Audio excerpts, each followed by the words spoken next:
If we look at the global numbers, it's estimated that between 21 million and 35 million people are in slavery at this very time. During the times of the transatlantic slavery, the 210-year period, it's estimated that there was between 10 and 15 million. So it shows you that there's never been more of a time when we have to tackle this global issue. In the United Kingdom, the government estimates that there are between 10 and 13,000 people in slavery at any one time. So why is it important to Chelsea? Why should it be here in Chelsea? Prior to me running this department of the Anti-Slavery Commissioner, I was a police officer and I ran the Metropolitan Police's human trafficking team. A number of the operations that I ran took place here in Chelsea. Many people are held in domestic servitude here. People who are brought over from overseas to work as domestic workers end up in slavery in Kensington and Chelsea. Women who come over looking for better opportunities are exploited in this very exclusive part of the United Kingdom. So that's why I'm committed to actually engaging with businesses where we can create sustainable development, create job opportunities, create prevention models, but also rule of law. So I think projects like this one, which are innovative, which will attract attention, which will get global recognition, are essential. Thank you very much.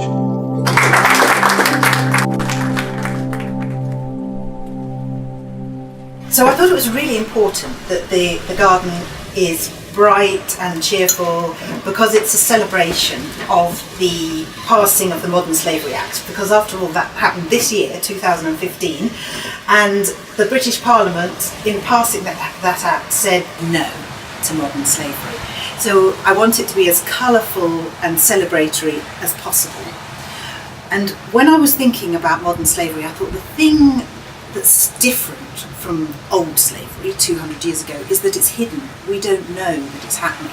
So when we walk down the street, we just see front doors, front gardens, life going on as normal. But behind those doors, these things are going on. And it was the hidden aspect behind the doors that I wanted to emphasise. It's going to be in the fresh section of the Chelsea Flower Show, which is the conceptual section. And the idea of that part of the show is that people, the visitors, walk up to the garden and the message is instantly clear.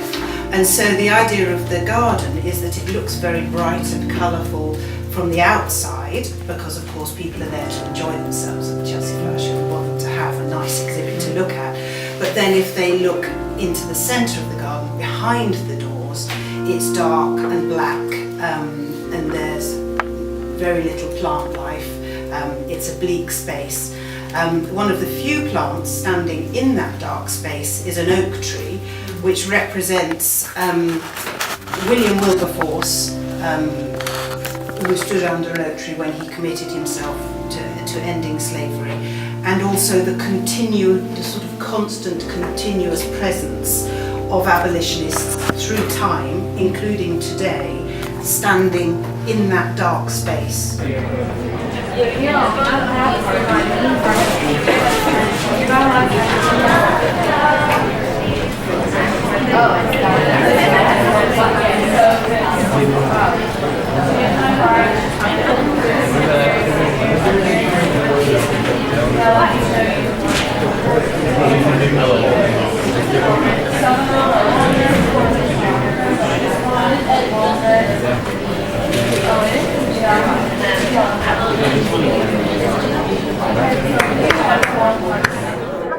Hello everyone.